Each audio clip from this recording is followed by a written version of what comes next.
Welcome back to the Raptor's Nest. I'm your host, Crimson Raptors, and this is a video presentation in association with Rudy ZISSOU'S Science Fantasy Experience, links in the description below, for the BotsAtHome, possibly still staying at home, July 24th from 1 p.m. British Standard Time till late. We got a pretty full roster all day long of BotsAtHome, and here's the schedule. You can pause that if you need to. I'll show the schedule again later in the video. And you can follow all these amazing content creators here on YouTube. Their links are in the description below, but you can also find us through the hashtag BotsAtHome. So that's hashtag BotsAtHome. So let's get to the video presentation of what kind of Dinobot are you? When the Autobots decided to create robot versions of dinosaurs, ultimately leading to them building the Dinobots, Spike took Hound to gather holograms of the skeletons in a local museum to continue their dinosaur education. Why don't you get some holograms of those babies? The Brontosaurus, then the Triceratops, and finally the Tyrannosaurus Rex. Unlike a lot of the other sciences like chemistry, biology, geology, a lot of those don't have massive amount of changes or theories presented, on an almost daily basis. In this case, with paleontology, the study of prehistoric animals, such as the dinosaurs themselves and their flying reptiles and marine reptiles that lived with them, in this case, there are a lot of changes that happen over time. Now, you'll notice here, the Tyrannosaurus Rex skeleton that Hound's about to take a hologram of has 4 fingers on its right hand and 3 on its left. So on the toy for Grimlock, the Dinobot actually has 2 fingers, but on the show they gave him 3 fingers, like an Allosaurus. So in this case on here, with the continuing changes and just theories and skeleton discoveries and things like that, there's going to be a lot of mistakes when they're trying to present a lot of these. Why there's a 4th finger on this Tyrannosaurus Rex skeleton, we'll never know, but we do know that at the time, in 1984, we did not have the arms for a T-Rex. We had the arms for cousins of the Tyrannosaurus Rex, but not the actual Tyrannosaurus itself. That would be discovered later. Despite that, the prevailing theory at paleontology in 1984 was that Tyrannosaurus Rex had 2 fingers on his hands. We just didn't have the proof for it, but in the public eye, Tyrannosaurus Rex had at least 2, but maybe 3. That was a walking fang factory.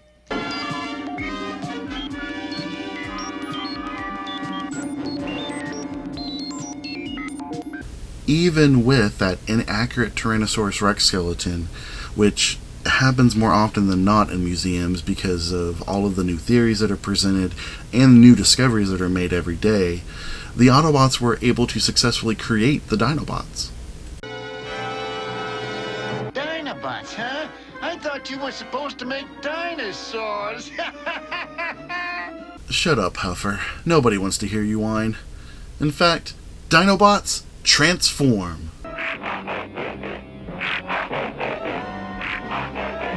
For the Dinobot Slag, shown here in Triceratops alt mode, a 3-horned member of the Ceratopsian family, is represented quite well with his very violent and quick-to-temper bull-like attitude that a Triceratops would probably likely be. Now on the flip side of that, we have the Dinobot Sludge, here in his quote-unquote Brontosaurus alt mode, which that is a misnomer, as a sauropod, a long-necked dinosaur, also a herbivore, a plant-eater, that Brontosaurus no longer existed at the time of 1984. This was a species that was in the public eye because of a silent film called Gertie the Brontosaurus, which was a fully animated feature That was at the early part of the 20th century, along with Sir Arthur Conan Doyle's The Lost World. That book and that movie also making Brontosaurus famous, but also the name, meaning Thunder Lizard, is quite incredible to even say. Like, you want to, oh, it's a Thunder Lizard, it's a Brontosaurus, right? Unfortunately, he's an Apatosaurus. And Apatosaurus actually means deceptive lizard, not Decepticon, deceptive lizard. So the way this works is that when a species is named, discovered and then named, then you have another species that is discovered and named, but you find out they're both the same. Then whoever was named first scientifically is the more accurate name that belongs to that species. In this case, Apatosaurus was named first during the Bone Wars, and that's a legit thing. The Bone Wars was real. Look it up. It's quite the read. But in this case on here, that since Brontosaurus was after, it no longer exists.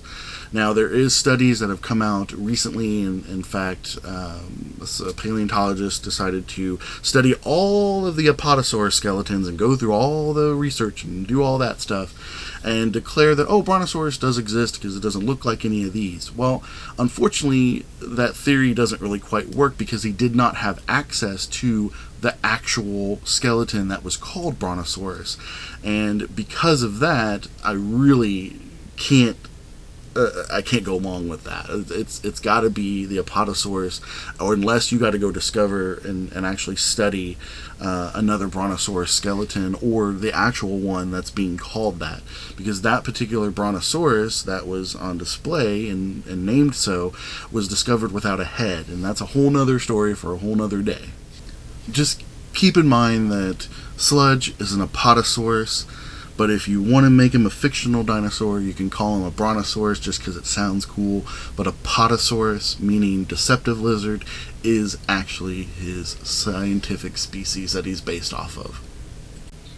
Now, for the Dinobot leader Grimlock, represented here in his Tyrannosaurus Rex alt mode, he is incorrectly depicted with 3 fingers, as we've talked about before, when he should have 2. Now, you could say he's not supposed to be upright like that, but honestly, a Tyrannosaurus Rex could do that if they wanted to. He could be horizontal, but it wouldn't look as impressive. He wouldn't be as tall. In fact, when the toy was being advertised, he is mostly shown in a horizontal position because at the time, the idea of a slow tail-dragging dinosaur was being usurped for the faster, more accurate, and voracious type of predator that a Tyrannosaurus Rex would be. But otherwise represented extremely well, and is one of my favorite Dinobots for sure. Dinobots, huh? I thought you were supposed to make dinosaurs. Okay, we get it, Huffer. This isn't Jurassic Park. They're Dinobots. The robot dinosaurs. That's what Prime wanted. Robot dinosaurs might be useful. Did you hear Prime say that? I don't think you did, Huffer. Anyway, so after the success of the 3, Grimlock, Slag, and Sludge, they decided to go ahead and make 2 more Dinobots with the help of Chip Chase. A Stegosaurus is a great model for the first Dinobot.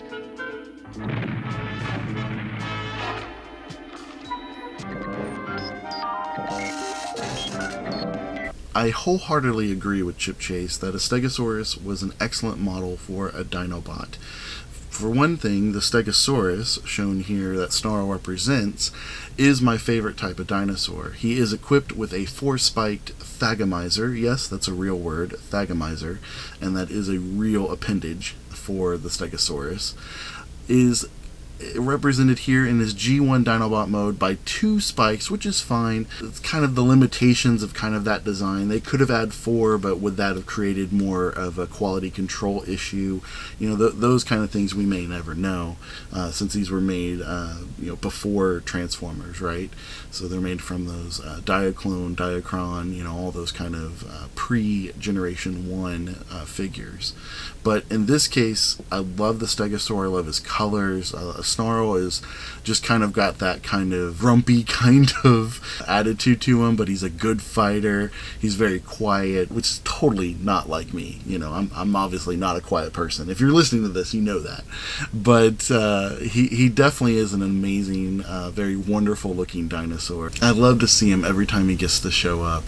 And so let's take a look at the last dinosaur, or should I say flying reptile. How about giving the Autobots a little extra flying power? A Pteranodon. What's really great about Chip Chase is he correctly says Pteranodon. A pterodactyl is what is in the public vernacular, but a pterodactyl does not exist. A pterodactyl is a fictional creature. In fact, it's more based on a recently found species called a Ludodactylus. Now, there is a Pterodactylus, and that is a small, has no crest on the back, has a long tail, and it's a very small little flying reptile. There is a, like I said, the Ludodactyl. That is actually a Pteranodon-looking flying reptile that actually has teeth in its beak. But Pteranodon itself means, you know, a toothless beak. So there shouldn't be any teeth on this swoop. Okay, we'll accept it. You know, it's something that's, again, it's in that public vernacular in here.